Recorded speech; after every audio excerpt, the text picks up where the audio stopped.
पहले क्वेश्चन से। पहला क्वेश्चन है कि भारत विस्तृत है, यानी भारत का जो अक्षांशीय विस्तार और देशांतरीय विस्तार की बात कर रहा है, ठीक है ना। तो भारत विस्तृत है, अगर मैं इस अकॉर्डिंग टू ऑप्शन की बात करें तो ना विकल्प नंबर ए बिल्कुल सही होगा, नहीं होगा, ना तो बी होगा, ना तो सी, यानी कह सकते हैं कि विकल्प नंबर डी बिल्कुल सही होगा, उपरोक्त में से कोई नहीं ना, विकल्प नंबर डी बिल्कुल सही हो जाएगा।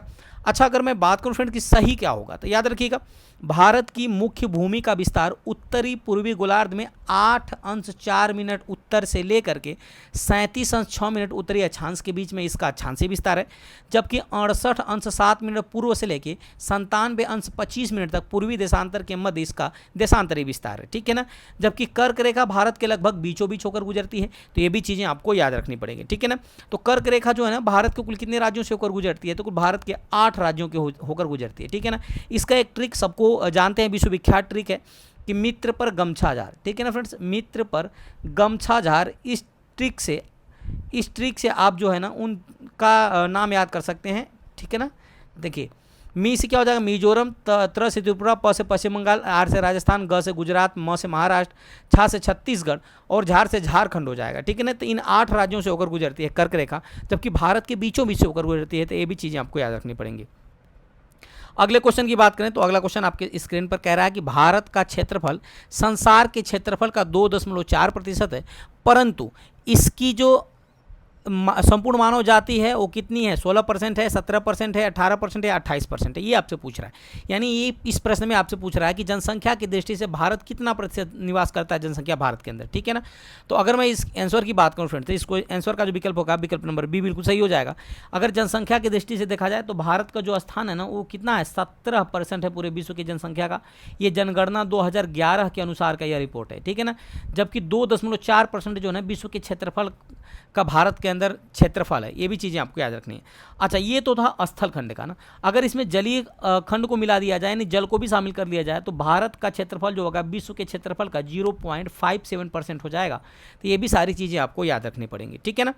चलिए आगे बढ़ते हैं। अगर डिटेल की बात करें तो भारत का क्षेत्रफल जो है ना वो 32,87,263 वर्ग किलोमीटर है, जो संसार के समस्त क्षेत्रफल के स्थलीय भाग का लगभग 2.4%। देखिए मैंने कहा स्थलीय भाग का 2.4%, जबकि भारत में संपूर्ण विश्व की लगभग 16.51% जनसंख्या निवास कर रही थी। 1990 तक की जनसंख्या के आधार पर 16.51 थी, ठीक है ना। जबकि निकटतम स्थान कितना है, 17.5%, इसका सही होगा। तो कह सकते हैं कि विकल्प नंबर बी बिल्कुल सही हो जाएगा, ठीक है ना। अच्छा, मुख्य भूमि को शामिल कर के साथ साथ देखिए यहाँ पे स्थलीय भाग दिया है, अगर इसमें जलीय भाग को भी शामिल कर लिया जाए तो भारत का जो क्षेत्रफल हो जाएगा वो 0.57% हो जाएगा विश्व के क्षेत्रफल का। तो ये भी चीज़ें आपको याद रखनी पड़ेंगी। आगे बढ़ते हैं। अगला प्रश्न बहुत ही महत्वपूर्ण प्रश्न कह रहा है कि भारतीय प्रमाणिक समय IST एवं ग्रीनविच माध्य समय GMT में अंतर पाया जाता है, यानी इंडियन स्टैंडर्ड टाइम और ग्रीनविच मीन टाइम के बीच में कितने घंटे का अंतर पाया जाता है, तो प्लस 5.5 घंटा। यानी इस क्वेश्चन का जो विकल्प है विकल्प नंबर बी बिल्कुल सही हो जाएगा। याद रखिएगा जो भारत के बीचों बीच से एकमात्र देशांतर रेखा गुजरती है 82.5 डिग्री, ठीक है ना। तो आप जानते हैं कि 1 अंश बराबर 4 मिनट होता है, आप सबको पता है।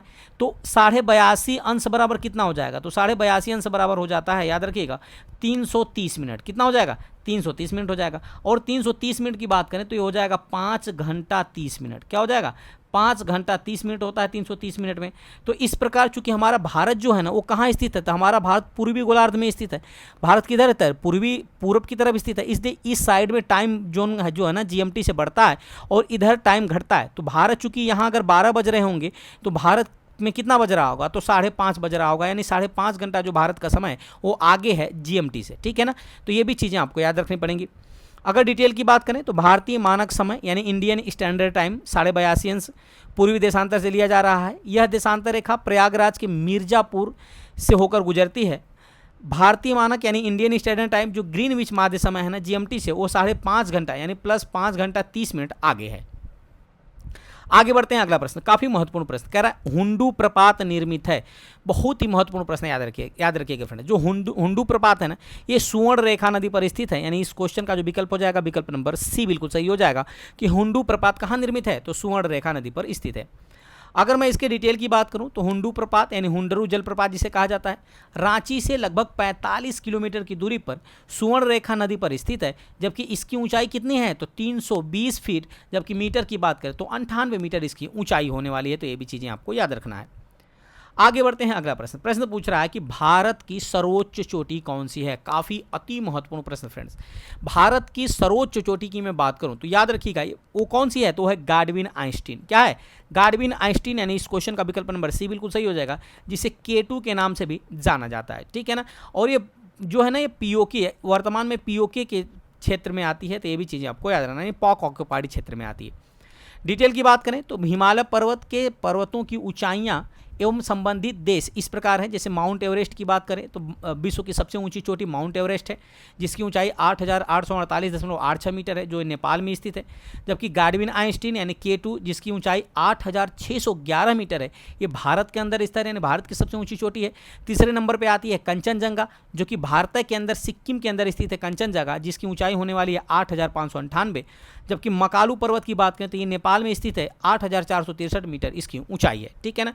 इससे यह स्पष्ट है कि जो गाडविन आइंस्टीन है ना, वो भारत की सर्वोच्च पर्वत चोटी है।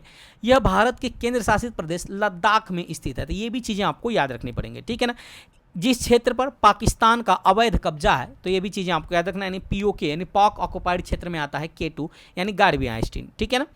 चलिए आगे बढ़ते हैं, अगला प्रश्न। प्रश्न कह रहा है कि हिमालय में हिमरेखा निम्न में से किसके बीच होती है। तो हिमालय में जो हिमरेखा है वो किन के बीच होती है, तो याद रखिएगा फ्रेंड्स, ये होती है 4300 लेकर से 6000 मीटर पूर्व में बीच होती है। नहीं, इस क्वेश्चन का जो विकल्प है, विकल्प नंबर ए बिल्कुल सही हो जाएगा, ठीक है। अगर मैं डिटेल की बात करूं तो हिमालय के विभिन्न भागों में हिमरेखा यानी स्नो लाइन जो है ना, इसकी ऊंचाइयां भिन्न भिन्न पाई जाती हैं, ठीक है ना। परंतु औसत हिमरेखा की ऊंचाई की अगर मैं बात करूं तो उत्तरी भाग में 55 से 6000 मीटर है, और महान हिमालय के दक्षिणी भाग पर 4500 से 6000 मीटर में पाई जाती है। इसी प्रकार पश्चिमी हिमालय की औसत हिमरेखा की ऊंचाई लगभग कितनी है, तो 5800 मीटर, तथा पूर्वी हिमालय की कितनी है, 4300 मीटर पाई जाती है। तो यानी इस क्वेश्चन का जो विकल्प है, विकल्प नंबर ए बिल्कुल सही हो जाएगा। तो ये भी डिटेल आपको अच्छी तरह से याद रखना है।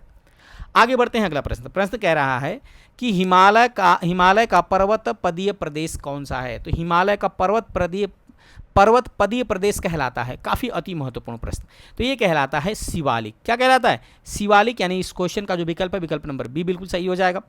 अगर डिटेल की बात करें तो हिमालय का पर्वत पदीय प्रदेश शिवालिक श्रेणी के दक्षिणी भाग पर स्थित है, ठीक है ना।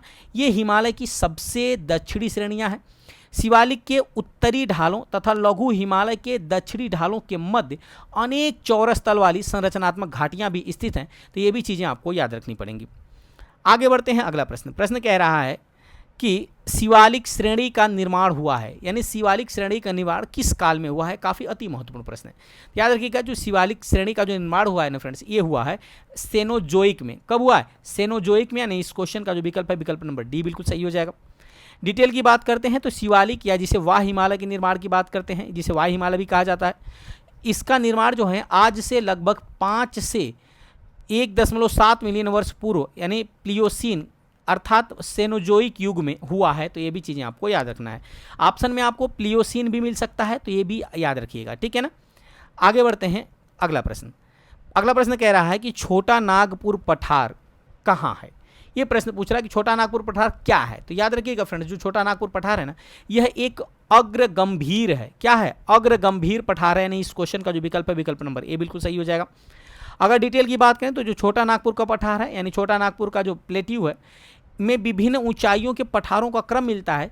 मध्य पश्चिमी भाग पर पाटभूमि स्थित है, जिसकी अधिकतम ऊंचाई 1100 मीटर मिलती है, ठीक है ना। इस पठार की प्रत्येक दिशा में सोपान मिलते हैं। पठार में ढाल तीव्र संकल्पों द्वारा पाए जाते हैं। अतः यह एक जो क्या है, अग्र गंभीर है। ये भी चीज़ें आपको याद रखनी पड़ेंगी। आगे बढ़ते हैं, अगला प्रश्न। काफ़ी महत्वपूर्ण प्रश्न। प्रश्न कह रहा है कि भारत में भू आकारों की रचना के संबंध में निम्नलिखित कथनों पर मनन कीजिए। और कूट में जो दिया गया कूट है ना, इन सही में कौन सा कूट सही होगा, इसका देखना भी है। पहला कह रहा है कि संरचनात्मक दृष्टि से मेघालय पठार दक्कन पठार का ही विस्तारित भाग है। ये बिल्कुल सही है। कश्मीर घाटी की रचना एक समभिनति में हुई है। ये भी बिल्कुल सही है। गंगा मैदान की रचना एक अग्र गर्त में हुई है। ये भी बिल्कुल सही है। जबकि हिमालय की उत्पत्ति भारतीय प्लेट, यूरोपीय प्लेट तथा चीनी प्लेट के त्रिकोणीय अभिसरण से फलस्वरूप हुई है। तो ये गलत है, यानी कह सकते हैं ये ऑप्शन गलत है। तो कौन सा ऑप्शन सही हो जाएगा? पहला, दूसरा और तीसरा, यानी कह सकते हैं इस क्वेश्चन का जो विकल्प है विकल्प नंबर ए बिल्कुल सही हो जाएगा। तो ये भी चीज़ें आपको याद रखनी पड़ेंगी। आगे बढ़ते हैं, अगला प्रश्न कह रहा है कि निम्न में से कौन सा मेघालय पठार का अंश नहीं है? तो याद रखिएगा फ्रेंड्स, मेघालय पठार के अंश की मैं बात करूं तो फ्रेंड्स वो है भुवन की पहाड़ियां। जो भुवन की पहाड़ियां हैं ना, ये मेघालय पठार का अंश नहीं है, यानी इस क्वेश्चन का जो विकल्प हो जाएगा विकल्प नंबर ए बिल्कुल सही हो जाएगा। अगर डिटेल की बात करें तो भुवन पहाड़ियाँ जो है ना वो मीजो हिल्स के भाग है ना, मीजो हिल्स के भाग हैं जो कि पूर्वोत्तर में हिमालय का अंग है, जबकि गारो, खासी और जयंतिया पहाड़ियाँ मेघालय के पठार के भाग है। तो ये भी चीज़ें आपको याद रखनी है, यानी इस क्वेश्चन का जो विकल्प हो जाएगा विकल्प नंबर ए बिल्कुल सही हो जाएगा। आगे बढ़ते हैं, अगला प्रश्न कह रहा है कि इल्मेनाइट जो कि भारतीय तटीय रेखा के साथ व्यापक रूप से वितरित है, ये किसका खनिज है? बहुत ही अति महत्वपूर्ण। याद रखिएगा फ्रेंड्स, अगर मैं इसके खनिज की बात करूं तो यह किसका खनिज है? याद रखिएगा किसका खनिज है? तो फ्रेंड्स ये है टाइटेनियम का, यानी इस क्वेश्चन का जो विकल्प हो जाएगा विकल्प नंबर बी बिल्कुल सही हो जाएगा। अगर डिटेल की बात करें तो याद रखिएगा इल्मेनाइट यानी FeO TiO2 एवं रूटाइल यानी TiO2 टाइटेनियम के दो प्रमुख खनिज है। इन दोनों के नाम आपको याद रखने हैं। पहला का नाम है इल्मेनाइट, दूसरे का नाम है रूटाइल। ये दोनों को याद रखना है, जो कि टाइटेनियम के दो प्रमुख खनिज हैं। यह खनिज भारत के तटीय क्षेत्रों में, सौराष्ट्र तट जैसे गुजरात में से लेकर दीघा तट यानी पश्चिम बंगाल में विस्तृत क्षेत्र में पाया जाता है। तो ये भी चीज़ें आपको याद रखनी है। आगे बढ़ते हैं, अगला प्रश्न कह रहा है कि भारतीय की तटरेखा है। अगर मैं भारतीय तटरेखा की लंबाई की बात करूं तो याद रखिएगा फ्रेंड्स, अगर भारतीय तटरेखा की अगर मुख्य भूमि की लंबाई पूछता तब तो हम बता देते 6100 किलोमीटर, याद रखिएगा। लेकिन यहाँ पे भारतीय तट की लंबाई पूछ रहा है, यानी कहने का मतलब इसमें द्वीप समूहों को अगर ऑप्शन की बात करेंगे तो इनमें से कोई नहीं सही होगा, यानी विकल्प नंबर ई बिल्कुल सही हो जाएगा। चलिए डिटेल की बात करते हैं। याद रखिएगा भारत की जो मुख्य भूमि से लगे हुए कुल तट की लंबाई है ना वो 5422.6 किलोमीटर है। मुख्य भूमि से दूर कुल तट की लंबाई 2094 किलोमीटर है। जबकि भारत की संपूर्ण तटरेखा अर्थात जब द्वीपों को भी शामिल कर लिया जाता है तो हो जाती है 7516 किलोमीटर। अतः इस विकल्प में कोई भी विकल्प सही नहीं है, यानी विकल्प नंबर ई बिल्कुल सही हो जाएगा। तो ये भी चीज़ें आपको याद रखना है, ठीक है ना। चलिए आगे बढ़ते हैं अगले क्वेश्चन की तरफ। अगला प्रश्न आपके सामने कह रहा है कि महाराष्ट्र एवं कर्नाटक में पश्चिमी घाट क्या कहलाते हैं? तो महाराष्ट्र एवं कर्नाटक में जो पश्चिमी घाट है ना इसको किस नाम से जाना जाता है? तो इसको जाना जाता है सह्याद्री के नाम से, यानी इस क्वेश्चन का जो विकल्प हो जाएगा विकल्प नंबर बी बिल्कुल सही हो जाएगा। डिटेल की बात करें तो पश्चिमी घाट को महाराष्ट्र, गोवा व कर्नाटक में सह्याद्री के नाम से जाना जाता है। इनकी औसत ऊंचाई लगभग 1200 मीटर है, ठीक है ना। इस केरल में इसे सहपर्वतम के नाम से जाना जाता है। तो ये भी चीज़ें आपको याद रखना पड़ेगा। आगे बढ़ते हैं, अगला प्रश्न कह रहा है कि वह दर्रा जो सर्वाधिक ऊंचाई में अवस्थित है वह कौन सा है? काफ़ी अति महत्वपूर्ण। तो वह दर्रा जो कि सर्वाधिक ऊंचाई में स्थित है तो न तो जोजिला होगा, सर्वाधिक ऊंचाई की बात करेगा तो न तो जोजिला है, न तो रोहतांग है, न तो नाथुला, न तो खैबर, यानी इस प्रकार कह सकते हैं इस क्वेश्चन का जो विकल्प है विकल्प नंबर ई बिल्कुल सही हो जाएगा, ठीक है ना। अच्छा, अगर मैं डिटेल की बात करूं तो दिए गए विकल्पों में नाथुला सर्वाधिक ऊंचाई में अवस्थित है, ठीक है ना। जबकि नाथुला की ऊंचाई 14,450 फीट है, यानी कह सकते हैं कि 4,404 मीटर है। जोजिला की ऊंचाई 11,578 फीट, रोहतांग दर्रा की ऊंचाई 13,044 फीट, जबकि खैबर दर्रा की ऊंचाई 3,510 फीट। ये ऑप्शन में दिया गया था, लेकिन आपसे प्रश्न पूछा है कि भारत का सबसे ऊंचाई पर अवस्थित दर्रा कौन सा है? तो भारत की सबसे ऊंचाई पर अवस्थित जो दर्रा है ना उसका नाम है यांगजी दीवान। क्या नाम है? यांगजी दीवान, जिसकी ऊंचाई कितनी है तो 5,890 मीटर है। तो ये भी चीज़ें आपको याद रखनी पड़ेंगी, ठीक है ना। चूंकि विकल्प में उपर्युक्त में से कोई भी सही नहीं है, अतः कह सकते हैं कि इसका विकल्प नंबर ई बिल्कुल सही हो जाएगा। आगे बढ़ते हैं, अगला प्रश्न कह रहा है कि लक्षद्वीप टापू अवस्थित है। काफ़ी अति महत्वपूर्ण प्रश्न। लक्षद्वीप जो टापू है ना फ्रेंड्स ये दक्षिण पश्चिम भारत में अवस्थित है, यानी इस क्वेश्चन का जो विकल्प है विकल्प नंबर ए बिल्कुल सही हो जाएगा। डिटेल की बात करते हैं तो जो लक्षद्वीप अरब सागर में द्वीपों का समूह है। भारत का यह केंद्र शासित प्रदेश भी है। इसका मुख्य क्षेत्रफल 32 वर्ग किलोमीटर है। लक्षद्वीप अधिकांश द्वीप का प्रवाल उत्पत्ति की है, यानी लक्षद्वीप का जो निर्माण है ना इसके जो द्वीप हैं अधिकतर प्रवाल भित्ति किससे उत्पत्ति हुई है, यानी निर्माण हुआ है उनका। लक्षद्वीप समूहों की कुल द्वीपों की संख्या बात करें तो कुल 36 है, याद रखिएगा। जबकि इनमें से केवल 10 ही आबाद हैं, यानी यहाँ पे आबादी रहती है, ठीक है ना। लक्षद्वीप के सबसे उत्तरी द्वीप समूह को अमीनी द्वीपी और सबसे दक्षिणी द्वीप समूह को मिनिकॉय कहते हैं। तो ये भी चीज़ें आपको याद रखना है। मिनिकॉय जो है ना, ये शीर्ष द्वीपों को 9 डिग्री चैनल द्वारा पृथक होता है। कावारत्ती लक्षद्वीप की राजधानी है। तो ये भी चीज़ें आपको याद रखने की, लक्षद्वीप की राजधानी कहाँ है, तो कावारत्ती है, जो कि कावारत्ती द्वीप पर स्थित है। अच्छा, ये एक प्रश्न आपको मैं यहाँ से बता देता हूँ, याद रखिएगा। ये आपका जो है, ये आपका है भारत, सॉरी, देखिए ये आपका है भारत, दक्षिण भारत, ठीक है ना। अगर मैं बात करूं तो याद रखिएगा, यहाँ आपका है लक्षद्वीप, ये देखिए नीचे है मालदीव, याद रखिएगा क्या है, मालदीव। यहाँ मालदीव है और मालदीव ऊपर क्या है, मिनिकॉय, ऊपर है मिनिकॉय, और उसके बाद आता है लक्षद्वीप। क्या आता है, लक्षद्वीप आता है। तो याद रखिएगा फ्रेंड्स, जो मालदीव और मिनिकॉय के बीच है ना, ये 8 डिग्री चैनल अलग करता है मालदीव को मिनिकॉय से, जबकि 9 डिग्री चैनल जो है ना, वो लक्षद्वीप को मिनिकॉय से अलग करता है। तो ये भी पॉइंट आपको याद रखना पड़ेगा, ठीक है ना। चलिए आगे बढ़ते हैं अगले प्रश्न की तरफ।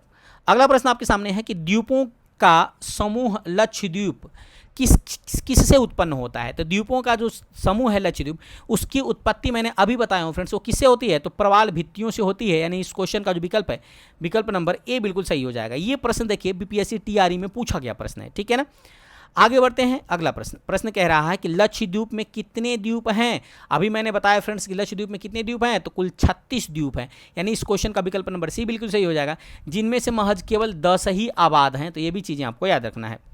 आगे बढ़ते हैं अगला प्रश्न। प्रश्न कह रहा है कि विदर्भ एक प्रादेशिक नाम है भारत में, और यह किसका अंग है। ये प्रश्न पूछ रहा है कि विदर्भ एक प्रादेशिक नाम है जो कि भारत में स्थित है, तो यह किसका अंग है, किस राज्य का अंग है, ये प्रश्न पूछ रहा है। तो याद रखिएगा फ्रेंड्स, ये जो है ना, ये महाराष्ट्र का अंग है। यानी विकल्प नंबर बी बिल्कुल इसका सही हो जाएगा, ठीक है ना। अगर डिटेल की बात करें तो किसका अंग है, तो ये महाराष्ट्र का अंग है, विकल्प नंबर बी बिल्कुल सही हो जाएगा। अगला प्रश्न है कि निम्नलिखित में से किस राज्य में सर्वाधिक क्षेत्र वनों के अंतर्गत पाया जाता है। तो निम्नलिखित में से किस राज्य में सर्वाधिक क्षेत्र वनों के अंतर्गत पाया जाता है। तो इस क्वेश्चन की मैं आंसर की बात करूं फ्रेंड्स, तो याद रखिएगा विकल्प नंबर डी बिल्कुल सही हो जाएगा, अरुणाचल प्रदेश में। कहाँ पाया जाता है, अरुणाचल प्रदेश में। आगे बढ़ते हैं अगला प्रश्न। प्रश्न कह रहा है कि निम्नलिखित में से किस पहाड़ी पर पूर्वी घाट पश्चिमी घाट से मिलता है। काफ़ी अति महत्वपूर्ण प्रश्न आपके लिए फ्रेंड्स, याद रखिएगा। जिस पहाड़ी पर पूर्वी घाट और पश्चिमी घाट आपस में मिलते हैं, उस पहाड़ी का जो नाम है फ्रेंड्स, वो है नीलगिरी की पहाड़ी। क्या है, नीलगिरी की पहाड़ी। यानी इस क्वेश्चन का जो विकल्प हो जाएगा, विकल्प नंबर सी बिल्कुल सही हो जाएगा। ये देखिए, ये जो है ना, ये आपका दक्षिण भारत है। तो यहाँ पे जो मिलती हैं आके, यानी पश्चिमी घाट और पूर्वी घाट जाके मिलती है ना, यहीं पर जो पहाड़ी स्थित है उसको कहा जाता है नीलगिरी की पहाड़ी। अच्छा, नीलगिरी की पहाड़ी की सबसे ऊंची चोटी अगर पूछ ले तो वो है दोद्दा बेटा। क्या है, दोद्दा बेटा जो है, ये नीलगिरी की सबसे ऊंची चोटी है। लेकिन अगर पूछे आपसे कि दक्षिण भारत की सबसे पहली ऊंची चोटी कौन सी है, तो अन्नामलाई की पहाड़ी पर स्थित अनाईमुडी। कौन सी है, अन्नामलाई की पहाड़ी पर स्थित अनाईमुडी जो है, ये दक्षिण भारत की सबसे ऊंची चोटी है। जबकि दूसरी सबसे ऊंची चोटी कौन सी है, तो वह है फ्रेंड्स, याद रखिएगा, दोद्दा बेटा, ठीक है ना। लेकिन इस आंसर की बात करें तो नीलगिरी की पहाड़ी की सबसे ऊंची चोटी कौन सी है, दोद्दा बेटा। और पूर्वी घाट तथा पश्चिमी घाट कहाँ आके मिलते हैं, तो वो मिलते हैं नीलगिरी की पहाड़ी पर। आगे बढ़ते हैं, डिटेल की बात करते हैं। तो नीलगिरी पहाड़ी भारतीय प्रायद्वीप के पूर्वी घाट तथा पश्चिमी घाट के मिलन बिंदु पर स्थित है। नीलगिरी पहाड़ी को ब्लू माउंटेन भी कहा जाता है। इसकी सर्वाधिक ऊंचाई कितनी है, तो लगभग 2637 मीटर है। यानी कह सकते हैं कि इसकी सर्वाधिक ऊंची चोटी का नाम है दोद्दा बेटा, जो कि दक्षिण भारत की दूसरी सबसे ऊंची चोटी है। दक्षिण भारत की सबसे ऊंची चोटी मैंने बताया अन्नामलाई की पहाड़ियों पर स्थित अनाईमुडी। कौन सी है, अनाईमुडी। आगे बढ़ते हैं अगला प्रश्न। प्रश्न कह रहा है कि कन्याकुमारी से सटी पहाड़ियां हैं। काफ़ी अति महत्वपूर्ण प्रश्न। तो कन्याकुमारी जो सटी पहाड़ियां हैं ना फ्रेंड्स, वो हैं कार्डमम हिल्स। कौन है, कार्डमम हिल्स। यानी इस क्वेश्चन का जो विकल्प है, विकल्प नंबर सी बिल्कुल सही हो जाएगा, जिन्हें इलायची की पहाड़ियां भी कहा जाता है। तो ये भी आपको याद रखना पड़ेगा, ठीक है ना। चलिए आगे बढ़ते हैं, डिटेल की बात करते हैं। पश्चिमी घाट पर्वत मिलन के बाद भारत की दूसरी सबसे लंबी पर्वत श्रेणी है। इसकी लंबाई करीब 1500 किलोमीटर है। इसे सह्याद्री के नाम से भी जाना जाता है। नीलगिरी पहाड़ी एक स्थलीय घाट है, तथा पूर्वी घाट एवं पश्चिमी घाट के पर्वत मिलते हैं नीलगिरी पहाड़ी पर। नीलगिरी की सबसे ऊंची चोटी कौन सा है, तो दोद्दा बेटा है, जो भारत जो कि दक्षिण भारत का दूसरा सर्वोच्च शिखर है। वहीं दक्षिण भारत का पहला सर्वोच्च शिखर पूछेगा तो अनाईमुडी है, यानी अन्नामलाई की पर्वत चोटी पर स्थित है। यह नीलगिरी के दक्षिण में है। अन्नामलाई के दक्षिण को कार्डमम हिल्स, यानी जो अन्नामलाई की पहाड़ी है ना, उसके दक्षिण की बात करें तो उधर कार्डमम की पाई जाती है पहाड़ियाँ, यानी इलायची की पहाड़ियाँ अवस्थित है, ठीक है ना, जो कि कहाँ स्थित है, तो कन्याकुमारी से सबसे नज़दीक में है। तो ये भी चीज़ें आपको याद रखनी पड़ेंगी। अभी तक फ्रेंड्स आपने वीडियो को लाइक नहीं किया है तो लाइक कर दीजिए, और चैनल को सब्सक्राइब नहीं किया है तो सब्सक्राइब करते हुए बेल आइकन दबाना मत भूलिएगा, ताकि जो भी मैं वीडियो अपलोड करूं उसका नोटिफिकेशन आपके पास पहुंच सके। आगे बढ़ते हैं। अगला प्रश्न आपके सामने कह रहा है कि क्षेत्रफल के क्रम में भारत के 3 बड़े राज्य कौन से हैं। तो क्षेत्रफल की दृष्टि के आधार पे भारत के 3 सबसे बड़े राज्यों की अगर मैं बात करूं फ्रेंड्स, तो याद रखिएगा वो कौन से हैं, तो वो है राजस्थान, मध्य प्रदेश और महाराष्ट्र। कौन से? राजस्थान पहले नंबर पर, दूसरे पे मध्य प्रदेश और तीसरे नंबर पे महाराष्ट्र क्षेत्रफल की दृष्टि से। यानी इस क्वेश्चन का जो विकल्प है, विकल्प नंबर ए बिल्कुल सही हो जाएगा, ठीक है ना। अच्छा, अगर डिटेल की बात करें तो क्षेत्रफल की दृष्टि से भारत के 3 बड़े राज्य क्रमशः कौन कौन से हैं, तो पहले नंबर पे राजस्थान है, दूसरे पे मध्य प्रदेश है और तीसरे पे महाराष्ट्र है। वहीं जनसंख्या की दृष्टि से सबसे बड़े राज्य की अगर बात करें तो पहले स्थान पे याद रखिएगा कौन सा है, तो पहले स्थान पे महाराष्ट्र है। पहले स्थान पे महाराष्ट्र है, दूसरे स्थान पर उत्तर प्रदेश है जनसंख्या की दृष्टि से, जबकि तीसरे स्थान की बात करें तो वो है अपना बिहार। ये भी आपको याद रखना है। लेकिन वही जनसंख्या घनत्व के मामले में पूछ लेगा कि जनसंख्या घनत्व के मामले में पहले स्थान पे कौन है, तो पहले स्थान पे आ जाएगा बिहार। ये भी चीज़ें आपको याद रखनी पड़ेंगी। और क्षेत्रफल की दृष्टि से बिहार का कौन सा स्थान है, और 13वां स्थान है क्षेत्रफल की दृष्टि से राज्य में, जबकि बिहार का जनसंख्या की दृष्टि से तीसरा स्थान है। तो ये भी चीज़ें आपको याद रखनी पड़ेंगी। आगे बढ़ते हैं। अगला प्रश्न कह रहा है कि भारत में जनसंख्या के अनुसार तीसरा एवं क्षेत्रफल में 12वां राज्य कौन सा है। देखिए 12वां और 13वां ये दोनों ऑप्शन आपके मिलते हैं। 13वां कब होगा, जब हम पूरे याद रखिएगा, जब हम केवल राज्यों की बात करेंगे तो उसमें 13वां आ जाएगा। जब अगर हम द्वीपों को मिला लेंगे तो उसमें 12वां आ जाएगा, ठीक है ना। अगर हम द्वीपों को मिला लेंगे तो उसमें 13वां आएगा, और जब द्वीपों को छोड़ देंगे तो 12वां स्थान आ जाता है। तो ये भी चीज़ें आपको याद रखना है। प्रश्न पूछा कि भारत में जनसंख्या के अनुसार तीसरा एवं क्षेत्रफल में 12वां राज्य कौन सा है, तो आप सबको पता है वो बिहार है, यानी विकल्प नंबर डी बिल्कुल सही हो जाएगा। अभी मैं पीछे आपको बता चुका हूँ। डिटेल की बात करें तो बिहार जनसंख्या की दृष्टि से भारत का तीसरा सबसे बड़ा राज्य तथा क्षेत्रफल की दृष्टि से 12वां सबसे बड़ा राज्य था। तेलंगाना के गठन के बाद क्षेत्रफल की दृष्टि से बिहार का 13वां स्थान हो गया था, परंतु जम्मू कश्मीर के पुनर्गठन के पश्चात बिहार का जो स्थान है ना वो पुनः कहाँ हो गया, 12वां हो गया। तो आप 12वां ही बताइएगा, ये भी याद रखिएगा। आगे बढ़ते हैं। अगला प्रश्न कह रहा है कि भारत के निम्नलिखित भागों में द्रविड़ियन प्रजाति मुख्यतः कहाँ संकेंद्रित है। तो भारत के जो नीचे दिए गए भाग हैं, इसमें जो द्रविड़ियन प्रजाति है ये कहाँ स्थित है, ये आपसे प्रश्न पूछ रहा है। तो इस क्वेश्चन का जो विकल्प हो जाएगा ना, विकल्प नंबर ए बिल्कुल सही हो जाएगा। ये स्थित है दक्षिण भारत में। कहाँ स्थित है, दक्षिण भारत में स्थित है। अगर डिटेल की बात करें तो द्रविड़ियन प्रजाति मुख्य रूप से भारत के दक्षिणी भाग में संकेंद्रित हैं। ये द्रविड़ भाषा परिवार से संबंधित है। इनमें तमिल, कन्नड़, मलयालम, तेलुगु और तुगु प्रमुख है। द्रविड़ियन प्रजाति के लोग मध्य भारत तथा दक्षिण पूर्वी भारत में बिखरे हुए हैं। तो ये भी चीज़ें आपको याद रखनी पड़ेंगी। आगे बढ़ते हैं। अगला प्रश्न कह रहा है कि निम्नलिखित में से किस राज्य में जनजातीय समुदाय की पहचान नहीं की गई है। तो अभी तक किस राज्य में जनजातीय समुदाय नहीं पाई गई है, ये आपसे प्रश्न पूछा गया है। तो फ्रेंड्स इस क्वेश्चन का जो आंसर हो जाएगा ना, वो हो जाएगा हरियाणा, यानी इस क्वेश्चन का विकल्प नंबर सी बिल्कुल सही हो जाएगा। डिटेल की बात करें तो वर्ष 2011 की जनगणना के अनुसार पंजाब, हरियाणा, चंडीगढ़, दिल्ली तथा पुडुचेरी में जनजातीय समुदाय की पहचान नहीं की गई है। ये भी चीज़ें आपको याद रखना है। हरियाणा के अलावा चंडीगढ़ भी है और पंजाब भी है। ये तीनों नामों आपको याद रखना है। आगे बढ़ते हैं। अगला प्रश्न पूछ रहा है कि भील जाति कहाँ पाई जाती है। भील जनजाति कहाँ पाई जाती है, तो इस क्वेश्चन का अगर मैं आंसर की बात करूँ फ्रेंड्स, तो याद रखिएगा जो भील जनजाति है ना, ये पाई जाती है महाराष्ट्र के अंदर, यानी इस क्वेश्चन का विकल्प नंबर डी बिल्कुल सही हो जाएगा।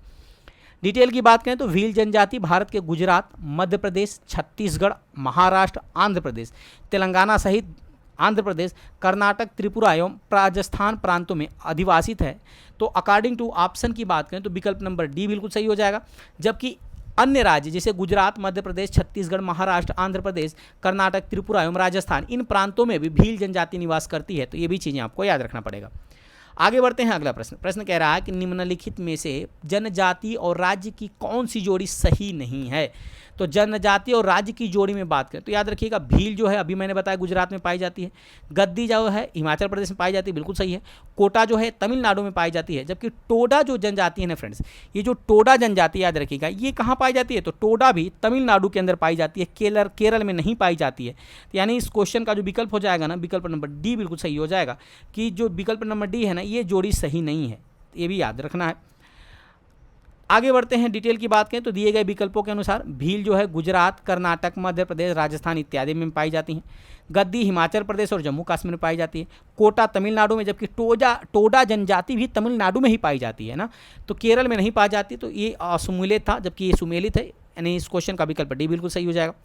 आगे बढ़ते हैं, अगला प्रश्न कह रहा है कि निम्नलिखित नगरों में अलकनंदा एवं भागीरथी कहाँ मिलकर गंगा नदी बनाती हैं। काफ़ी अति महत्वपूर्ण, अलकनंदा और भागीरथी जब मिलती हैं फ्रेंड्स ना तब निर्माण होता है गंगा नदी का, ये भी चीज़ें आपको याद रखना है। इसीलिए गंगा की परिभाषा में जो गंगा की पर्यायवाची होती है उसमें अलकनंदा और भागीरथी दोनों आपको पर्यायवाची मिलती है, ठीक है ना। पर्यायवाची और समानार्थी में क्या अंतर होता है आप हमें कमेंट करके जरूर बता दीजिएगा, ठीक है ना। चलिए अगर मैं बात करूँ कि अलकनंदा और भागीरथी कहाँ मिलकर के गंगा नदी बनाती हैं तो फ्रेंड्स याद रखिएगा इस क्वेश्चन का विकल्प हो जाएगा ना, विकल्प नंबर डी बिल्कुल सही हो जाएगा, देवप्रयाग में। कहां पर, देवप्रयाग में, यानी इस क्वेश्चन का विकल्प नंबर डी बिल्कुल सही हो जाएगा। आगे बढ़ते हैं, डिटेल की बात करते हैं। देवप्रयाग उत्तराखंड के टिहरी गढ़वाल जिले में स्थित प्रसिद्ध तीर्थ स्थल है। यह अलकनंदा तथा भागीरथी नदियों के संगम पर स्थित है। इसी संगम स्थल के बाद से नदी को गंगा के नाम से जाना जाता है। देवप्रयाग उत्तराखंड के 5 प्रयागों में से एक है, तो ये भी चीजें आपको याद रखनी पड़ेंगी। आगे बढ़ते हैं, अगला प्रश्न कह रहा है कि भारत में यरलुंग जंगबो नदी को किस नाम से जाना जाता है। भारत में यरलुंग जंबो नदी को किस नदी से जाना जाता है, ठीक है। तो चलिए अगर मैं बात करूं फ्रेंड्स कि किस नदी के नाम से जाना जाता है तो इस क्वेश्चन का जो विकल्प हो जाएगा, विकल्प नंबर सी बिल्कुल सही हो जाएगा, यानी ब्रह्मपुत्र की नदी से नाम से जाना जाता है। विकल्प नंबर सी बिल्कुल सही हो जाएगा, ठीक है ना। याद रखिएगा फ्रेंड्स, जब अरुणाचल प्रदेश में पहले तो जो ब्रह्मपुत्र नदी है ना इसको सांगपो के नाम से जाना जाता है तिब्बत के अंदर। जब ये अरुणाचल प्रदेश में प्रवेश करती है तो इसका नाम हो जाता है दिहांग। क्या हो जाता है, दिहांग हो जाता है। तो ये भी चीज़ें आपको याद रखना है, ठीक है ना। चलिए इस क्वेश्चन का विकल्प नंबर सी बिल्कुल सही हो जाएगा। आगे बढ़ते हैं, डिटेल की बात करते हैं तो भारत में यारलुंग जंगपो जियांग नदी को ब्रह्मपुत्र नदी के नाम से जाना जाता है। यह नदी तिब्बत में सांगपो तथा बंगाल में जमुना के नाम से जाना जाता है। अरुणाचल प्रदेश में प्रवेश करती है तो दिहांग के नाम से जानी जाती है। तो ये भी चीज़ें आपको याद रखना है। जबकि गंगा और याद रखिएगा गंगा और ब्रह्मपुत्र के संयुक्त जलधारा को ना मेघना के नाम से जाना जाता है। तो ये भी चीज़ें आपको याद रखनी पड़ेंगी, ठीक है। उम्मीद करते हैं।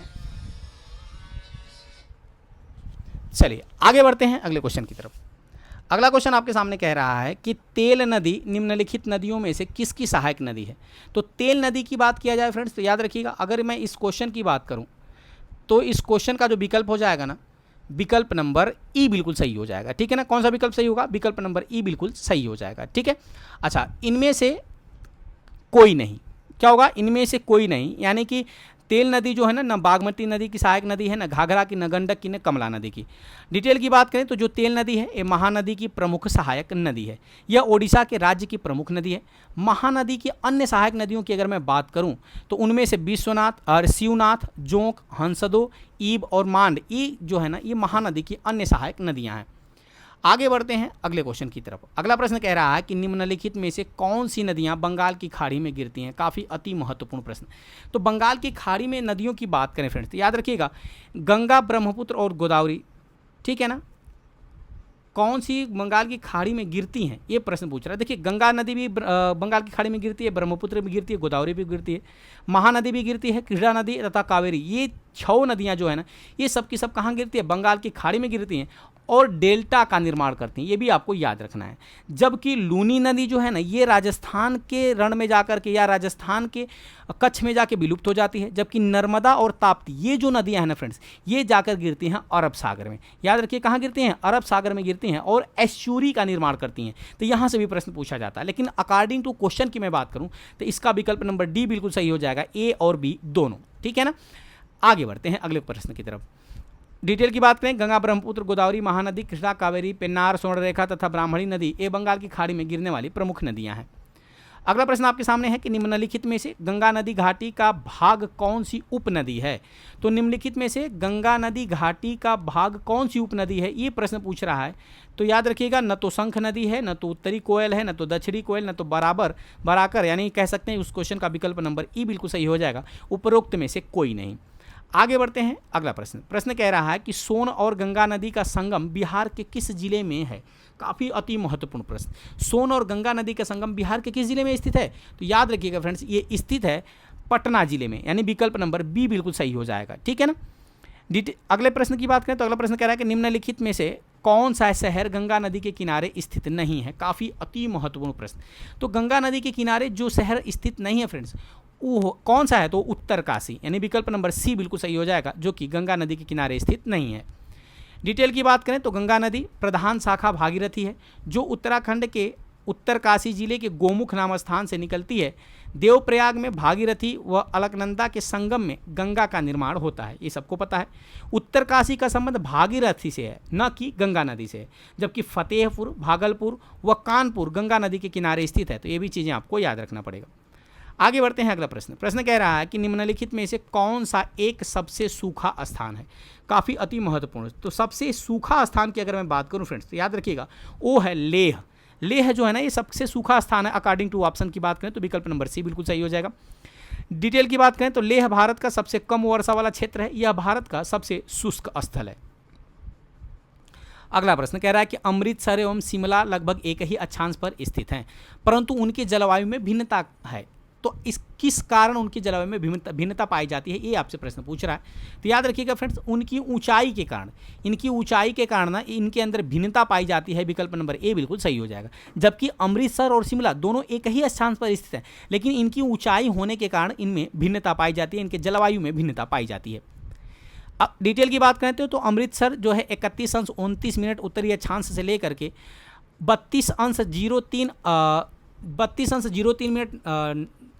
उत्तरी अक्षांश तक, एवं शिमला जो है ना फ्रेंड्स वो 30:45 उत्तरी अक्षांश से लेकर के 31:44 उत्तरी अक्षांश तक फैला हुआ है। परंतु इनकी जलवायु में भिन्नता का कारण उनकी ऊंचाई है। क्या है? ऊंचाई है, भिन्नता का होना, ठीक है ना।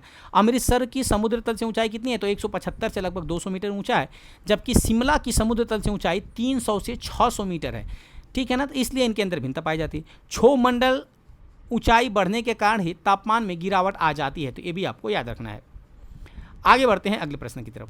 प्रश्न कह रहा है कि भारत की सर्वाधिक वर्षा मुख्यतः प्राप्त होती है, यानी किस प्रकार के मानसून से भारत में सर्वाधिक वर्षा होती है। काफ़ी अति महत्वपूर्ण प्रश्न है। तो फ्रेंड्स याद रखिएगा, ये होती है दक्षिण पश्चिमी मानसून से, यानी इस क्वेश्चन का जो विकल्प है विकल्प नंबर सी बिल्कुल सही हो जाएगा। भारत के अंदर दक्षिणी पश्चिमी मानसून से सर्वाधिक वर्षा होती है, ठीक है ना। आगे बढ़ते हैं, डिटेल की बात करें तो मौसम विभाग के अनुसार दक्षिणी पश्चिमी मानसून से भारत की कुल वर्षा लगभग 75% होती है भारत के अंदर। आगे बढ़ते हैं अगला प्रश्न कह रहा है कि दुमटी यानी लोम मिट्टी से मिट्टी का कौन सा कण मिलता है। तो दुमटी यानी लोम मिट्टी में मिट्टी का कौन सा कण मिलता है फ्रेंड्स, तो याद रखिएगा वो मिलता है आपका सभी प्रकार के कण, यानी कि चिकना कण भी मिलता है, बालू कण भी मिलता है और पांसु कण भी मिलता है, यानी कह सकते हैं इस क्वेश्चन का विकल्प नंबर डी बिल्कुल सही हो जाएगा। डिटेल की बात करें तो सामान्यतः दोमट मिट्टी जिसे लोम सॉइल के नाम से भी जाना जाता है, लगभग 40% इसमें बालू के कण पाए जाते हैं, 40% मृतिका यानी क्ले पाई जाती है, जबकि 20% गाद के कण भी पाए जाते हैं। तो इस प्रकार कह सकते हैं कि विकल्प नंबर डी बिल्कुल सही होगा। आगे बढ़ते हैं अगला प्रश्न कह रहा है कि पौधों को सबसे अधिक पानी किस मिट्टी में मिलता है। तो पौधों को सबसे अधिक जो पानी है फ्रेंड्स ना, याद रखिएगा ये किस मिट्टी में मिलता है, तो ये मिलता है चिकनी मिट्टी में, यानी इस क्वेश्चन का जो विकल्प है विकल्प नंबर ए बिल्कुल सही हो जाएगा। डिटेल की बात करें तो चिकनी मिट्टी में जल धारण की क्षमता सबसे अधिक होती है, इसलिए पौधों को सबसे अधिक पानी इसी मिट्टी में मिलता है। चिकनी मिट्टी में लगभग 50% से कम गाद, 50% तक मृतिका यानी क्ले, जबकि बालू के कुछ ही मात्रा में कण पाए जाते हैं, ठीक है ना। इसमें वायु का आवागमन कम होता है, जिससे कि जल क्रांति हो जाती है, यानी कह सकते हैं कि जल जो है वाष्प होकर उड़ता नहीं है, ये भी आपको याद रखना है।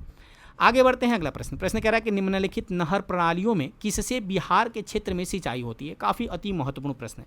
तो जो नहर प्रणालियाँ दिया गया है इसमें किससे बिहार में सर्वाधिक मात्रा में सिंचाई होती है, तो फ्रेंड्स याद रखिएगा वो होता है त्रिवेणी नहर से। काफ़ी महत्वपूर्ण प्रश्न, यानी इस क्वेश्चन का जो विकल्प है विकल्प नंबर बी बिल्कुल सही हो जाएगा, ठीक है ना। अच्छा, डिटेल की बात करें तो प्रश्नानुसार दिए गए विकल्पों में त्रिवेणी नहर से बिहार के क्षेत्र में सिंचाई होती है। यह गंडक नदी के बाएं तट से निकली गई है तथा पश्चिमी चंपारण जिले में स्थित है। तो ये भी आपको याद रखना है, प्रश्न पूछा था एक बार कि त्रिवेणी नदी कहाँ स्थित है, त्रिवेणी नहर कहाँ स्थित है, तो ये बिहार के पश्चिमी चंपारण में स्थित है, जो कि बिहार का क्षेत्रफल की दृष्टि से सबसे बड़ा जिला है पश्चिमी चंपारण। अगला प्रश्न आपके सामने कह रहा है कि निम्न में से दिए गए कूट की सहायता से हरित क्रांति के घटक चुनिए। काफ़ी अति महत्वपूर्ण। पहला कह रहा है कि उच्च उत्पादन देने वाली किस्म के बीज, सिंचाई, ग्रामीण विद्युतीकरण, ग्रामीण सड़कें और विपणन। ये जो चार है ना, ये सारे के सारे ऑप्शन हरित क्रांति को बढ़ावा देते हैं। यानी कह सकते हैं कि इस क्वेश्चन का जो विकल्प हो जाएगा, विकल्प नंबर डी बिल्कुल सही हो जाएगा। उपयुक्त में से सभी क्या हो जाएगा फ्रेंड्स, उपरोक्त में से सही, ये भी आपको याद रखना है। डिटेल की बात करें तो भारत में वर्ष 1965 के बाद उच्च उत्पादन देने वाली किस्म के बीजों, उर्वरक, सिंचाई और अन्य तकनीकी प्रयोगों को बढ़ावा देना, यानी कह सकते हैं कि ग्रामीण विद्युतीकरण, कृषि उत्पादों की बाजार तक पहुंच सुनिश्चित करना, साथ ही साथ ग्रामीण सड़कों और विपणन कार्यों को बढ़ावा देने के लिए हरित क्रांति के नाम से जाना जाता है इसको, ठीक है ना। अतः हरित क्रांति के उपयुक्त तो चारों घटक ही समाहित है। तो एक प्रश्न आपसे बनता है कि हरित क्रांति का जनक भारत के अंदर किसको माना जाता है, तो भारत के अंदर हरित क्रांति का जनक मानता है MS स्वामीनाथन को। याद रखिएगा, MS स्वामीनाथन को हरित क्रांति का जनक माना जाता है, जिनका अभी हाल ही में निधन हो गया है, ये भी आपको याद रखना है। और इनको मरणोपरांत जो है भारत रत्न सम्मान भी दिया गया है, जो कि भारत का सर्वोच्च नागरिक सम्मान है। तो हो सकता है यहाँ से आपका करंट में एक प्रश्न बन जाए, ये भी चीज़ें आपको याद रखना है, ठीक है ना। अच्छा, आपको कमेंट करके बताना है कि विश्व में हरित क्रांति का जनक किसको माना जाता है। आगे बढ़ते हैं अगला प्रश्न। अगला प्रश्न कह रहा है कि निम्नलिखित में से कौन सा एक कृषि की उत्पादकता बढ़ाने का रास्ता है। तो निम्नलिखित में से कौन सा एक कृषि की उत्पादकता को बढ़ाने का रास्ता है, तो याद रखिएगा फ्रेंड, इस क्वेश्चन का जो विकल्प हो जाएगा, विकल्प नंबर ई बिल्कुल सही हो जाएगा। यानी कुशल सिंचाई, गुणवत्ता युक्त बीज, कीटनाशकों का प्रयोग और उर्वरकों का प्रयोग। यानी कह सकते हैं कि उपयुक्त में से एक से अधिक यानी चारों ही सही है, विकल्प नंबर ई बिल्कुल सही हो जाएगा। आगे बढ़ते हैं, डिटेल की बात करते हैं। उपयुक्त विकल्पों में दिए गए सभी उपाय कृषि उत्पादकता बढ़ाने के रास्ते हैं। भारत में 60 से 70 के दशक में बीज, खाद, सिंचाई, कीटनाशक और पादप संरक्षण तकनीकों के उत्पादन, विकास और प्रयोग में वृद्धि हुई है, ठीक है ना। इससे देश में हरित क्रांति का सूत्रपात हुआ है। तो ये भी चीज़ें आपको याद रखनी पड़ेंगी। आगे बढ़ते हैं अगला प्रश्न। प्रश्न कह रहा है कि इंद्रधनुषीय क्रांति का संबंध किससे है। तो याद रखिएगा फ्रेंड्स, जो इंद्रधनुषीय क्रांति का जो संबंध है ना, वो हरित क्रांति से भी है, श्वेत क्रांति से भी है, नीली क्रांति से भी है। यानी कह सकते हैं कि इस क्वेश्चन का विकल्प नंबर डी बिल्कुल सही हो जाएगा। उपरोक्त में से एक यानी सभी, उपरोक्त जो है ये सभी ऑप्शन आपके सही हैं। तो ये भी आपको याद रखना पड़ेगा, ठीक है ना। चलिए आगे बढ़ते हैं। अगला डिटेल की बात करें तो वर्ष 2000 में केंद्र सरकार ने नई राष्ट्रीय कृषि नीति की घोषणा की और इस नीति के तहत इंद्रधनुषीय क्रांति की परिकल्पना प्रस्तुत की गई। इसके अंतर्गत प्रत्यक्ष तथा अप्रत्यक्ष रूप से कृषि के क्षेत्र से संबंधित सभी क्रांतियों को शामिल किया गया, जैसे हरित क्रांति जो कि खाद्यान्न उत्पादन से संबंधित है, श्वेत क्रांति दुग्ध क्रांति से, पीली क्रांति तिलहन उत्पादन से, नीली जो है मत्स्य उत्पादन, लाल क्रांति जो है फ्रेंड्स इस टमाटर उत्पादन से है, सुनहरी क्रांति झींगा उत्पादन, भूरी क्रांति उर्वरकों के उत्पादन से, रजत क्रांति अंडा के उत्पादन से संबंधित है। ये क्रांतियों को इसमें शामिल किया गया था। तो ये भी चीज़ें आपको याद रखनी पड़ेंगी। आगे बढ़ते हैं अगला प्रश्न। प्रश्न कह रहा है कि काली क्रांति संबंधित है। काफ़ी अति महत्वपूर्ण प्रश्न आपके सामने फ्रेंड्स। तो जो काली क्रांति है ना, आप जल्दी से बता सकते हो कि काली क्रांति का जो संबंध है वो किससे है। तो फ्रेंड्स, काली क्रांति का जो संबंध है ना, याद रखिएगा, वो है कच्चा तेल उत्पादन से। यानी इस क्वेश्चन का जो विकल्प हो जाएगा, विकल्प नंबर सी बिल्कुल सही हो जाएगा। कोयला उत्पादन मत कर दीजिएगा। काली क्रांति का संबंध किससे है, तो कच्चा तेल उत्पादन से है। यानी विकल्प नंबर सी बिल्कुल सही हो जाएगा, ठीक है ना। चलिए आगे बढ़ते हैं, डिटेल की बात करते हैं। तो काली क्रांति का संबंध कच्चा तेल उत्पादन से है। अन्य प्रमुख क्रांतियां, उनके उत्पादन इस प्रकार है, जैसे गुलाबी क्रांति का संबंध प्याज उत्पादन से है, नीली क्रांति का संबंध मत्स्य उत्पादन से है, हरित क्रांति का संबंध खाद्यान्न उत्पादन से, लाल क्रांति मांस और टमाटर उत्पादन से, पीली क्रांति का संबंध तिलहनी फसल से है। तो ये भी चीज़ें आपको याद रखना पड़ेगा। आगे बढ़ते हैं अगला प्रश्न। प्रश्न कह रहा है कि भारत का अधिकतम गेहूं उत्पादक राज्य है। काफ़ी अति महत्वपूर्ण प्रश्न। तो भारत का अधिकतम गेहूं उत्पादक राज्य की मैं बात करूं फ्रेंड्स, तो याद रखिएगा वो है उत्तर प्रदेश। यानी इस क्वेश्चन का जो विकल्प है, विकल्प नंबर डी बिल्कुल सही हो जाएगा। डिटेल की बात करें तो प्रश्नकाल के दौरान 3 बड़े गेहूं उत्पादक राज्य क्रमशः थे उत्तर प्रदेश, पंजाब, हरियाणा, ठीक है ना। वर्ष 2020-21 के आंकड़ों के अनुसार सर्वाधिक गेहूं उत्पादक 3 राज्य में क्रमशः पहले स्थान पे उत्तर प्रदेश है, दूसरे पे मध्य प्रदेश है, तीसरे पे पंजाब है। तो ये भी चीज़ें आपको याद रखनी पड़ेंगी। आगे बढ़ते हैं अगला प्रश्न। प्रश्न कह रहा है कि सबसे ज़्यादा गेहूं कहाँ पैदा होता है। तो सबसे ज़्यादा गेहूं जो है फ्रेंड्स ना, याद रखिएगा, ये कहाँ पैदा होता है, तो ये होता है उत्तर प्रदेश के अंदर। अभी मैंने बताया, रिपीट हो गया प्रश्न। अगला प्रश्न आपके सामने है कि भारत में किन राज्यों में गन्ना सबसे ज़्यादा पैदा होता है। काफ़ी अति महत्वपूर्ण प्रश्न। तो भारत के किन राज्यों में सबसे ज़्यादा गन्ना पैदा होता है, तो याद रखिएगा फ्रेंड्स, वो होता है बिहार एवं उत्तर प्रदेश में। यानी इस क्वेश्चन का जो विकल्प है, विकल्प नंबर ए बिल्कुल सही हो जाएगा।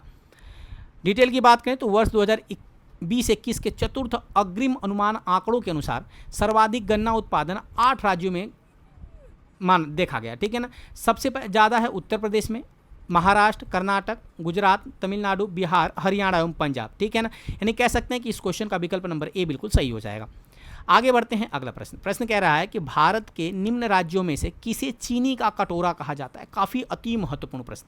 तो चीनी की कटोरा की मैं बात करूं फ्रेंड, तो कहा जाता है उत्तर प्रदेश को। यानी इस क्वेश्चन का जो विकल्प है, विकल्प नंबर ए बिल्कुल सही हो जाएगा। गन्ना उत्पादन के मामले में शीर्ष पर है, इसलिए चीनी का कटोरा कहा जाता है। डिटेल की बात करें तो उत्तर प्रदेश को भारत का चीनी का कटोरा कहा जाता है।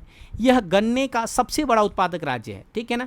जबकि वर्ष 2019-20 में चीनी का भी सबसे बड़ा उत्पादक बन गया। वर्ष 2020-21 में भी उत्तर प्रदेश चीनी का सबसे बड़ा उत्पादक राज्य रहा है, इसलिए इसे चीनी का कटोरा कहा जाता है। आगे बढ़ते हैं अगला प्रश्न। प्रश्न कह रहा है कि भारत में एकमात्र राज्य जो केसर का उत्पादन करता है, काफ़ी अति महत्वपूर्ण, ये सबको पता है, ये जम्मू कश्मीर होगा। यानी विकल्प नंबर सी बिल्कुल सही हो जाएगा। यानी एकमात्र राज्य ना, अब बल्कि ये क्या हो गया, केंद्र शासित प्रदेश हो गया है। अच्छा, कितने केंद्र शासित प्रदेश हैं, तो याद रखिएगा फ्रेंड्स, 8 केंद्र शासित प्रदेश हैं और 28 राज्य हैं। कन्फ्यूज मत होइएगा ना। कुछ लोग मानते हैं कि सर जो तेलंगाना बढ़ा है ना, तेलंगाना की वजह से तो 29 हो जाना चाहिए। नहीं नहीं, जब तेलंगाना बढ़ा तो उस समय जम्मू कश्मीर और जो था फ्रेंड्स, ये राज्य था, याद रखिएगा, राज्य था। लेकिन केंद्र शासित प्रदेश जम्मू कश्मीर जो था वो राज्य था। तो अब जम्मू कश्मीर जब केंद्र शासित प्रदेश बना तो तेलंगाना शामिल हो गया, तो 28 का 28 ये तो क्रम व्यवस्थित हो गया। लेकिन 8 केंद्र शासित प्रदेश कैसे हुए, जब तेलंगाना, याद रखिएगा सॉरी, जब जम्मू कश्मीर और लेह लद्दाख को 2 अलग केंद्र शासित प्रदेश बनाया गया तो उस समय 9 हो गए थे।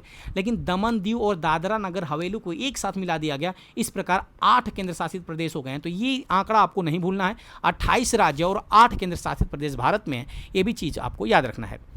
आगे बढ़ते हैं, डिटेल की बात करते हैं। उपयुक्त विकल्पों में से भारत में केसर उत्पादक एकमात्र राज्य जम्मू कश्मीर है। यहाँ प्राचीन काल से ही केसर उत्पादन किया जा रहा है। वर्तमान में जम्मू कश्मीर एक केंद्र शासित प्रदेश है, तो मैंने आपको बता दिया पहले। अगला प्रश्न आपके सामने कह रहा है कि निम्नलिखित में से नकदी फसल कौन सी नहीं है। तो पहली बात आपको ये पता होना चाहिए कि नकदी फसल का मतलब क्या होता है। तो नकदी फसल का मतलब होता है ऐसी फसल जो केवल बेचने के लिए बोई जाए, ऐसे फसल को नकदी फसल कहा जाता है। ठीक है ना। तो इसमें जो नकदी फसल कौन सी नहीं है, तो आप फटाफट कमेंट करके बताइए। आपको पता है कि जूट जो है ये भी नकदी फसल है, मूंगफली भी नकदी फसल है, गन्ना भी नकदी फसल है।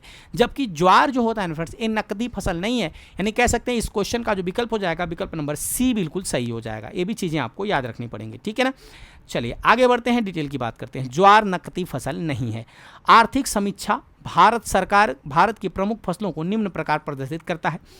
खाद्यान्न फसलों की बात करें, यानी खाने योग्य फसलें जो है वो खाद्य फसल की बात करें तो उसमें चावल, गेहूं, मक्का और मोटे अनाज हैं। जबकि दलहनी फसलों की अगर बात किया जाए तो उसमें गैर खाद्यान्न दलहनी फसल, दलहन ये भी है। ठीक है ना। जबकि गैर खाद्यान्न फसलों की बात करें, यानी नकदी फसल की बात करें, तो उसमें तिलहन, मूंगफली, रैपिडेक्स, सरसों के साथ साथ रेशेदार कपास और जूट भी हैं। जबकि बागानी फसलों की बात करें तो इसके अंतर्गत चाय, काफ़ी, रबड़ आता है। और अन्य की बात करें तो गन्ना और तंबाकू, आलू, ये भी आपको याद रखना है। आगे बढ़ते हैं, अगला प्रश्न। प्रश्न कह रहा है कि भारत में कौन से 2 राज्य सबसे बड़े पैमाने पर लौह अयस्क संपन्न हैं। काफ़ी अति महत्वपूर्ण प्रश्न, याद रखिएगा, वो है मध्य प्रदेश और ओडिशा। यानी इस क्वेश्चन का जो विकल्प हो जाएगा फ्रेंड, विकल्प नंबर जो हो जाएगा वो विकल्प नंबर बी बिल्कुल सही हो जाएगा। मध्य प्रदेश और ओडिशा जो है ना, लौह अयस्क के मामले में संपन्न है। आगे बढ़ते हैं, अगला क्वेश्चन है निम्नलिखित लौह अयस्कों में बैलाडीला में किसका खनन होता है। तो निम्नलिखित लौह अयस्कों में बैलाडीला में किसका खनन होता है फ्रेंड्स, तो याद रखिएगा ये खनन होता है हेमेटाइट का। किसका होता है, तो हेमेटाइट का होता है। यानी इस क्वेश्चन का विकल्प नंबर ए बिल्कुल सही हो जाएगा। ठीक है ना। आगे बढ़ते हैं, डिटेल की बात करते हैं। तो बैलाडीला खान छत्तीसगढ़ के दंतेवाड़ा जिले में स्थित है। यहाँ हेमेटाइट लौह अयस्क का खनन किया जाता है। ठीक है ना। हेमेटाइट उच्च गुणवत्ता वाला लौह अयस्क है। यह मुख्य रूप से छत्तीसगढ़, झारखंड, ओडिशा, कर्नाटक, महाराष्ट्र, आंध्र प्रदेश, गोवा आदि राज्यों में पाया जाता है। जबकि अपेक्षाकृत कम गुणवत्ता वाले मैग्नेटाइट अयस्क की बात करें, लौह अयस्क की, तो इसकी प्राप्ति कहाँ से होती है, तो गोवा से, कर्नाटक, आंध्र प्रदेश, राजस्थान और तमिलनाडु से होती है। ठीक है ना। चलिए आगे बढ़ते हैं अगले प्रश्न की तरफ। अगला प्रश्न है कि झारखंड में कोयला की खानें कहाँ स्थित है। तो झारखंड में कोयला की खान की बात करें तो ये झरिया में है। कहाँ? झारखंड के झरिया में, यानी इस क्वेश्चन का विकल्प नंबर ए बिल्कुल सही हो जाएगा। ठीक है ना। आगे बढ़ते हैं, डिटेल की बात करें तो झरिया कोयला क्षेत्र जो है झारखंड के धनबाद जिले में स्थित है। आपको जिला भी आपको याद रखना है, कहाँ स्थित है, तो झारखंड के धनबाद जिले में स्थित है। देश के अधिकांश कोकिंग कोयला का भंडार यहीं पर स्थित है। कहाँ पे? धनबाद जिले में, यानी झारखंड के अंदर स्थित है। जबकि जमशेदपुर मुख्यतः इस्पात उद्योग के लिए प्रसिद्ध है। प्रश्न पूछ लेगा कि इस्पात उद्योग के लिए कौन सा प्रसिद्ध है, तो जमशेदपुर। लोहरदगा बॉक्साइट जो उत्पादन के लिए जो है, साथ ही साथ रांची जो है ना, ये भारी मशीनों के निर्माण के लिए प्रसिद्ध है। तो ये भी चीज़ें आपको याद रखना है। ठीक है ना। जो लोहरदगा है ना, ये बॉक्साइट उत्पादन के लिए, रांची जो है भारी मशीनों के निर्माण के लिए, जमशेदपुर जो है इस्पात उद्योग के लिए, जबकि झरिया जो है झारखंड का वो कोयला उत्पादन के लिए संबंधित है। तो ये भी चीज़ें आपको याद रखना है। अगला प्रश्न, भूमिगत कोयले का दहन किस राज्य में होता है। तो भूमिगत कोयले का जो दहन है ना फ्रेंड्स, ये होता है झारखंड के अंदर, यानी इस क्वेश्चन का विकल्प नंबर सी बिल्कुल सही हो जाएगा। डिटेल की बात करें तो भूमिगत कोयले का दहन झारखंड राज्य में हो रहा है। यह जो दहन है ना, ये झरिया के कोल फील्ड क्षेत्र में हो रहा है। अगला प्रश्न है कि झारखंड के झरिया क्षेत्र में मुख्यतः क्या पाया जाता है। अभी मैंने बताया कि झारखंड के झरिया में कोयला पाया जाता है, यानी इस क्वेश्चन का जो विकल्प है, विकल्प नंबर डी बिल्कुल सही हो जाएगा। अगला प्रश्न है कि भारतीय कोयला उद्योग की निम्नलिखित समस्याओं पर विचार करें। तो भारतीय कोयला उद्योग की निम्नलिखित समस्याएं दिया गया है, याद रखिएगा।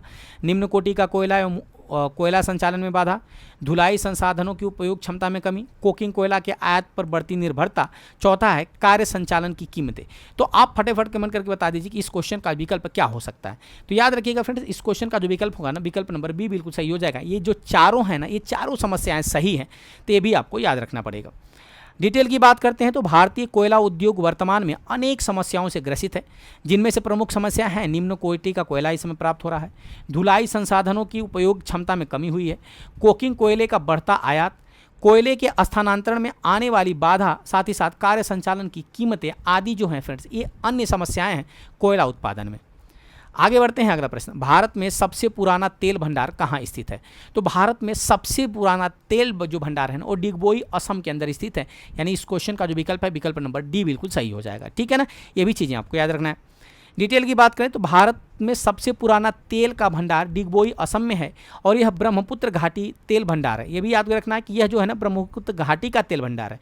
ब्रह्मपुत्र घाटी जो है ना, ये देश की सबसे पुरानी तेल घाटी है। तो ये भी चीज़ें आपको याद रखना पड़ेगा। अगला प्रश्न है कि भारत में सर्वप्रथम तेल या ऊर्जा संकट कब हुआ था। काफ़ी अति महत्वपूर्ण प्रश्न। तो भारत में सर्वप्रथम तेल या ऊर्जा की संकट की बात करें तो ये हुआ था फ्रेंड्स, कब हुआ था, ये हुआ था, याद रखिएगा, 1970 और 1980 के दौरान, यानी इस क्वेश्चन का जो विकल्प है, विकल्प नंबर डी बिल्कुल सही हो जाएगा। ठीक है ना। डिटेल की बात करें तो भारत में सर्वप्रथम भयानक ऊर्जा संकट 1973 में पैदा हुआ, जब तेल निर्यातक देशों यानी ओपेक कंट्रियों ने तेल की कीमतों में अकस्मात 4 गुना वृद्धि कर दिया था। तो ये भी चीज़ें आपको याद रखनी है। तो उम्मीद करते हैं फ्रेंड्स, ये छोटा सा जो बढ़िया और मज़ेदार कंटेंट था, आपको अच्छी तरह से समझ में आया होगा। अगर वीडियो की क्वालिटी, कंटेंट और आपके सतेंद्र सर की मेहनत पसंद आ रही हो तो चैनल को सब्सक्राइब करते हुए लाइक करना मत भूलिएगा, ताकि जो भी मैं वीडियो अपलोड करूँगा उसका नोटिफिकेशन आपके पास पहुँच सकेगा। ठीक है ना। तो चलिए फ्रेंड्स, देरी ना करते हुए बंद करते हैं इस वीडियो को, और आप सभी को एग्ज़ाम की बहुत बहुत हार्दिक बधाई। Best of luck. अन्य इन्फॉर्मेटिव वीडियो देखने के लिए आप हमारे चैनल से जुड़े रहिएगा। साथ ही साथ और भी जो रिलेटेड बिहार से, चाहे मैराथन क्लास हो, जीके की हो, बिहार रिलेटेड भारतीय राष्ट्रीय आंदोलन की हो, चाहे बिहार करंट अफेयर्स की हो, चाहे करंट अफेयर्स की क्लास हो, उसको ले आप जा करके हमारे प्लेलिस्ट को विजिट कर सकते हैं। तो चलिए मिलते हैं अगले मजेदार टॉपिक के साथ अगले वीडियो में। तब तक के लिए बहुत बहुत धन्यवाद। Thanks for watching.